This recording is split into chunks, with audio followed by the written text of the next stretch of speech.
ಶ್ರೀ ಗುರುಭ್ಯೋ ನಮಃ ಹರಿ ಓಂ. ಓಂ ಸಚ್ಚಿದಾನಂದರೂಪಾಯ ಕೃಷ್ಣಾಯ ಕ್ಲಿಷ್ಟಕಾರಿಣೇ ನಮೋ ವೇದಾಂತ ವೇದ್ಯಾಯ ಗುರವೇ ಲೋಕಸಾಕ್ಷಿಣೇ. So we saw yesterday Itihasa Purana. Through the Itihasa Purana, one should have to understand the Vedas, because Alpashrutat Vedo Bibhyati. A person who has studied half-baked Veda is afraid of him. Why? Ayam Mam Pratarishyati. This fellow will destroy me. So, thinking that Vedas will be afraid. Itihasa Purana, Itihasa, Itihasa. This is how it happened. The Iti, this, that is the remembrance. Okay, you remember your, that's how it's happened, right? Yeah. So, Asa means was. So, this is how it was. Itihasa is history. So, Ramayana Mahabharata comes under that history. They call it mythological text. It's not mythology. Okay, so it's history. Purana can be loosely interpreted as mythology. So they are all history. Okay, anyway, Veda Vedanga we saw. So general idea of what Veda and what Vedanga, we saw what those 14 accomplishments a person should have, that we saw. But what is Veda? What is Vedanga? We have not seen that. Because there are people who need that, because they have come for Vishnu Sahasranama, means they are not qualified. Some people, some of you are not qualified really for the real Vedanta. Right? So you heard Vishnu Sahasranama, okay, let us attend the Vishnu Sahasranama. So you should not be disappointed. For you also, there should be some way of taking you along with. So we have to understand now what Veda, what Vedanga, etc. is. What these 14 Vidyas are. Vedas are defined as Apurusheya Vakyam, means as a text which is not written by any person. Though we gave the status of Veda for Mahabharata, fifth Veda, Mahabharata is the fifth Veda, we said that, but it is not Veda, though it is a extolling statement, that's all. It is not real, because we know who wrote Mahabharata. Who wrote? Vyasa. Vedavyasa? Yes, Vedavyasa. Oh, Vedavyasa is the one who wrote the Vedas also, right? Because Vedavyasa, we know the name Vedavyasa, but remember, Vedavyasa, Vyasa is fondly respected in a respective way. He is addressed as Vedavyasa. Vyasa did not write the Vedas. Vedas are compiled by him. It was there, he compiled, he organized. He is just a compiler or an organizer. Vedas were scattered. So what he did is, he organized according to the character. First, he took this part and he said, this is Rig Veda, this is Yajur Veda, this group called Atharva Veda, this group called Sama Veda. What does that mean? Yajur Veda is a text which is all compilation in verse form. That is Rig Veda. Rig Veda is something which is in verse form or shlokas, okay, meters. Yajur Veda is both prose and poetry. It's a mixture of prose and poetry. Atharva Veda also is a mixture of prose and poetry. Whereas Sama Veda, two prose and poetry, one, two, right? You are right partially, but the difference is, in Samaveda, though it is a metric verse, there is a different way of chanting it. It's like a song, singing a song. Like that they'll sing. There are different levels of extending. 3, 4, 5, 6, 7, etc. Still 7 they can extend. So these 4 Vedas are compiled by Vedavyasa. Vedavyasa didn't write it. So to understand these Vedas, there are Veda Angas. Anga means limb of Vedas. What are they? First, we have Shiksha, meaning we started Vishnu Sahasranama chanting. And I told very clearly it is Vishnu Sahasranama. You have to touch the upper portion of your mouth. Right? Shna. So gutturals Vishnu Sahasranama. Like, okay. Anyway. So what character should be pronounced from where? How it should be pronounced? How it should be? You already said what character to be pronounced. Okay, the place of pronunciation and the power you give for pronunciation are all important. Ha is a Mahaprana. You should have to breathe more. Not hu, hu, hu. It's not Alpa Prana. Ka is Alpa Prana. Ka is Mahaprana. There are differences like this. So all these phonetics, this is very clearly explained in Shiksha. In Taittiriya Upanishad starts with this Shiksham Vyakshyasyamaha. I'm now going to explain the Shiksha. So that's another Shiksha. But what I'm saying is Shiksha is the phonetics, the way you pronounce the characters. Now you know how to pronounce the characters. Using that, you can pronounce the words. But how did the words come into existence? There is a declension. Some words are verbs, some words are nouns, some words are compound words, etc. So how to derive these words from their root words? So this derivation is understood through the second anga, second limb called Vyakarana, grammar. So you understand how from Ramu Kridayam, from this root word, Rama word came. Okay.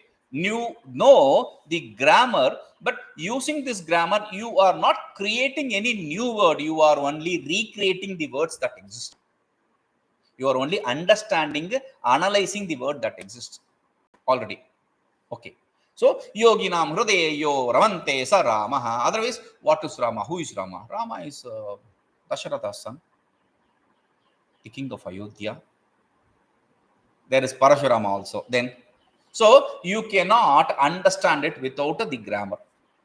So that grammar is also not enough, because again, now I said Rama. Rama means Parashurama. You have Balarama. You have Janaki Rama or Ayodhya Rama or your Dasharatha Rama. So many Ramas. They are all different Ramas. So which Rama are we referring to? This is understood through the Nirukta etymology. So the etymological explanation of each word is understood through Nirukta, explained in detail, Nirukta. So first you understood how to pronounce, then you understood the verb formation, then third you understood how to understand the meaning of the words, Nirukta. Okay, now you understood the basic structure of Sanskrit grammar and how to understand the word and meaning and all. Now, how to understand a poetry. What is poetry? Now, poetry, I don't know if there is a rule in writing a poetry. Generally, people who write songs for music and all that, they just know the beats and they find a word and insert it. Sometimes there is no synchronization, but still you understand, you like the music, therefore you enjoy the song also. But there is no proper meaning there. Sometimes for a proper statement, they will try to fix it in the meter of song, the music of song. So here you have the word understanding, but there is a meter. There is a way to write it in a poetry. In prose, you don't have to worry about it. In poetry, there is a way to write it. That is called as prosody, the chandas meter. In chandas, we understand the prosody of each of these different meters. There are different multiple meters, not one or two. But generally what we see, like this Chidananda, Rupaya, Krishnaya, Krishnakarani, this is in Anushtup Chandas. That's a general Chandas you will see. This is called a samachandas. Means there are same number of characters in each of the line or pada. Pada is a portion of the line. Line is a complete. Like here, Sarva Sachidananda Rupaya Krishnaya Aklishta Karine Krishnaya Aklishta Karine. That is one line. In that one line, there are two parts. Pada. Sachidananda Rupaya. That is one pada. Krishnaya Aklishta Karine. That is second pada. There are four padas in this Anushtup Chandas. Two lines, four padas. Now, each pada has 8 characters. Sachidananda Rupaya Krishnaya Krishnaya Klishta Karine. Aklishta Karine, that becomes Klishta Karine. Okay. So 8. This is called a Samachandas. There is Anushtup, Trishtup, etc. meter for Samachandas. With 2 lines, with 4 lines, etc. There is Vishama Chandas. Vishama Chandas means this number of characters are not same. There is 10, 9, not 10, 9 again. 10, 9, 9, 10. There is this meter called Arya Chandas. Arya. You have 10, 9, 9, 10. Like your the Karikas of Sankhya, they are on Arya Chandas. Now, there is another rule. You have to follow 8 characters in one line. That is the Anushtup Chandas, right? Now, that also has another rule, which is you have to have a short, a long here, short followed by long, long followed by 2 shorts, kind of. That is also another rule you have to follow. Now, short you know, long you know. But you have to also understand compound characters also are accepted to be long. So, sometimes there is compound characters. Though, dharma, dha is short. Rma is a rma, short. But irma, since it is a compound character, it is long. So, these also to be remembered in proceeding. So, first you have the way of pronunciation, then you have the grammar, then you have the etymology, then you have the proceeding. Now you are set for understanding the grammar. So what will you do with this? What will you do with this knowledge? I don't know. This is studied to understand the Vedas. So you have to understand the Vedas. Okay, what will you do after understanding the Vedas? What should I do? Perform the karmas that are prescribed. Okay. How will you perform? What does that mean? I know how to perform. After I study, I'll know how to perform, isn't it? That's not my question. Let me rephrase it. There is a statement. Jyotishtomena swargakamo yajeta. Jyotishtomena swargakamo yajeta. Jyotihi somena. Through Jyoti and Soma, through these 2 deities, inviting these two deities, if a person who desires Swarga should perform this fire oblation. That is said. Okay. You call the Pandit and you can do it. What more you want? And there is another. Okay, I'll give another example. Darsha Purnamasabhyam Swarga Kamo Yajeta. Darsha Purnamasabhyam. In Darsha and Purna, on the days of Darsha and Purna, Darsha means new moon day. Purna means full moon day. In new moon day and full moon day, you have to perform the karmas. Okay. How do you know new moon day, full moon day? I have an app. That is what today people do. I have an app. But what is now? Now. What is the tithi now? What is the lunar calendar now?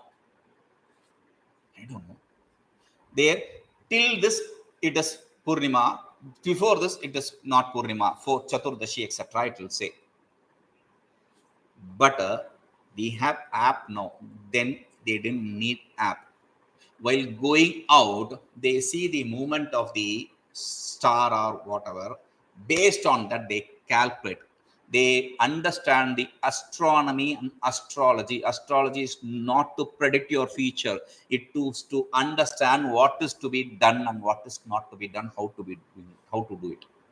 So Jyotisha is the fifth limb. Then the sixth and final limb is a Kalpa. Kalpa Sutra, etc. Kalpa. Kalpa is we said this karma. How to go about performing this karma? The different stages or steps that needs to be followed in performing that karma. That is explained in Kalpa Sutra. So we have a Shiksha, Vyakarana, Chandas, then Nirukta, Chandas, then Jyotisha, and finally your Kalpa. Now you are set. 4 plus 6, 10. Then you have Nyaya. Nyaya means logic. The logic, how to understand a statement or how to present a statement, etc. Now, then you have Mimamsa. Mang Mane, to measure. This is, it said, Pujita Vichara. Mimamsa means Pujita Vichara, a respectful inquiry. So, you do a respectful inquiry into the statements of Vedas, how to understand the Vedic statement. Now, after that comes the penultimate Dharma. What is Dharma? Now, in inquiring into Dharma, we don't just understand what Dharma is. What is Dharma? Dharma means be good, do good. That is stupid Dharma, I have already said. Because what is good and what is not good is different in different places. Sometimes you have to speak out, that is what is good is. Sometimes you have to keep your mouth shut, that is what is good is. So, different places, it is not a common thing. And just being good, doing good is not good enough, because we don't know what good is. Situations change, good changes. It becomes bad, bad becomes good. Everything is comparative here, relative here. So you don't know what good is. So that we have to understand through the Shastra. That is Dharma. So once you understand what is good, not just that, what is bad. Oh, that's good. No, bad is not to follow it. The bad is not understood to follow it. It is understood to avoid it. Dharma is understood to follow. Adharma is understood to avoid. Okay. Now, the final one is your after your Dharma, Purana. This. Why do we have to understand all this? Because this Vishnu Sahasranama is in Mahabharata Purana. Itihasa Purana. They have just clubbed us Purana. Like when we say is vowel, it's all vowel. But now in the A, I, O, they are all called as diphthongs. But generally we call it vowel over. Vowel, non consonants. Vowel, consonants, over, simple. So this Vishnu Sahasranama comes under the Purana. So therefore we have to understand all this. Okay. Now, what is the greatness of Vishnu Sahasranama? When Vyasa, Dharmaraja wanted to understand, Vyasa told Dharmaraja, go and ask Bhishma.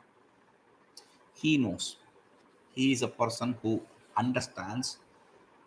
He's Trikalagnya, we call it. He's not clairvoyant, it's a cheap word. He understands past, present, and future. Go and ask him. He is the best person to know this. And where is our Bhishma at that point of time? He's lying down. Oh, what? Not lying down on his cot. In the cot, in the bed of arrows, he's lying. He has this wish, this boon of a wishful death. Whenever he wants death, he can invite it. And he was waiting for that death in the Uttarayana. That is the story. So Vyasa tells Yudhishthira, go and ask him. Then he goes and asks. That is what Vishnu Sahasranama is. After asking everything, he said, but still I want to understand the Dharma. Please tell me. the supreme dharma? Please tell me. That is when he teaches him Vishnu Sahasranama. Okay. This Vishnu Sahasranama is such great text. In the text called Charaka Samhita, which is a text on Ayurveda.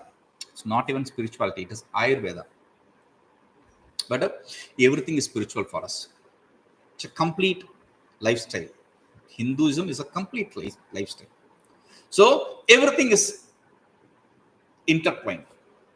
In Ayurveda, this text called Charaka Samhita, where if you buy any Ayurveda product, if you see, it will be said from Ashtanga Hridaya or from Charaka Samhita. They'll say after saying all the ingredients in the medicine, they'll say from which text it is taken. So Charaka Samhita is a go-to book. It's the first book in the medicine. The people who study BAMS, the Ayurvedic science, they read this book even today. So in that Charaka Samhita, it is said, Stuvantam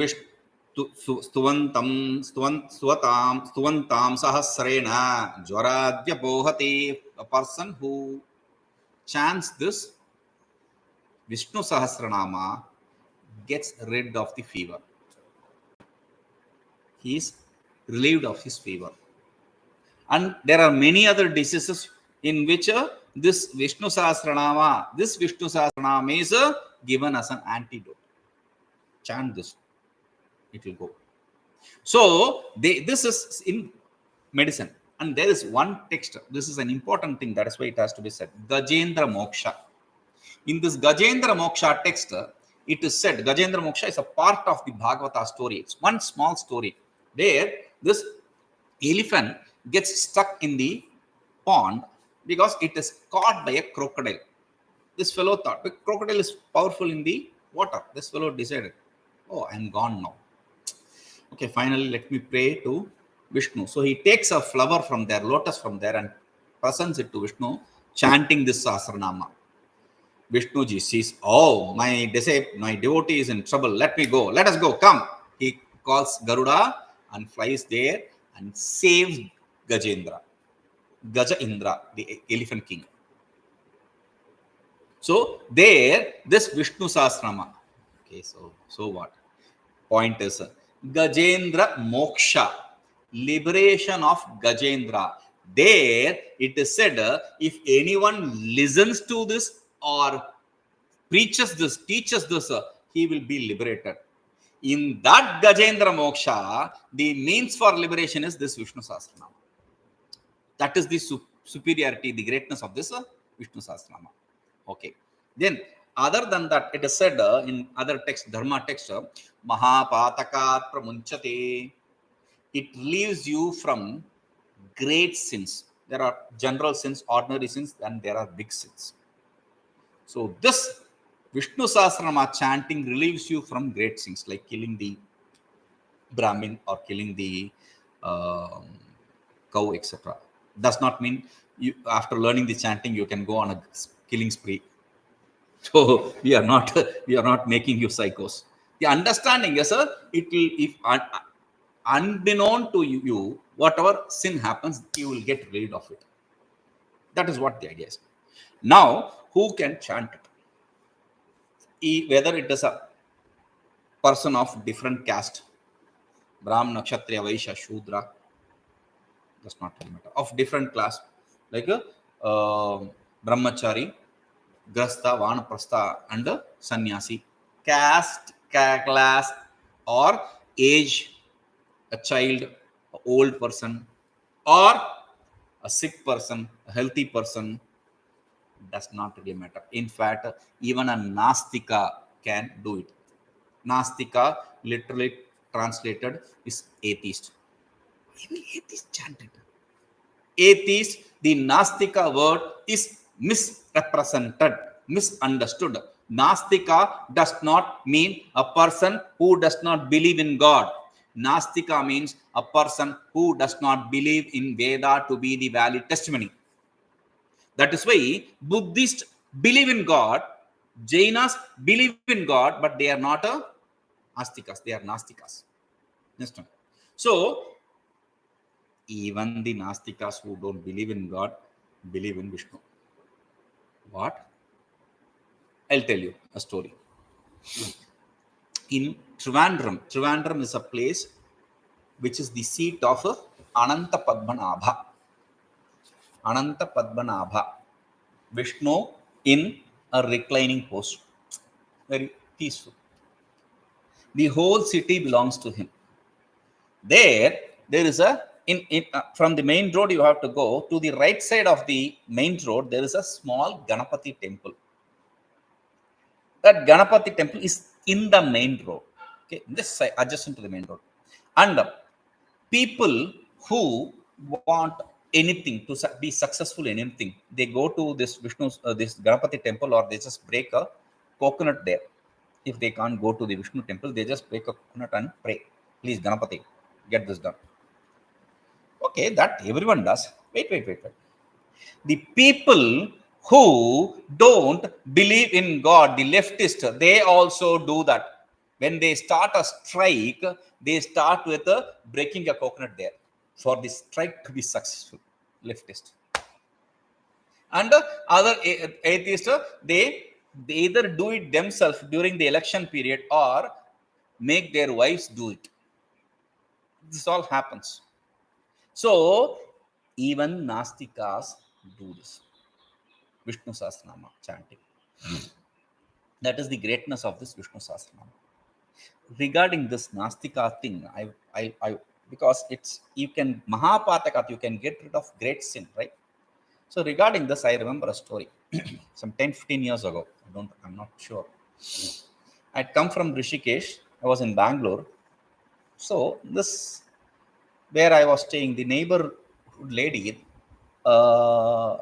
lady from the old lady from the neighboring house, she wanted to take blessings from me, so she asked for permission. So I said okay, she can come. So she came in the evening, took blessings, and she said, can I ask some questions? Yes, okay. I have a doubt. I walk in the morning. Why? Yes, that's a good exercise, right?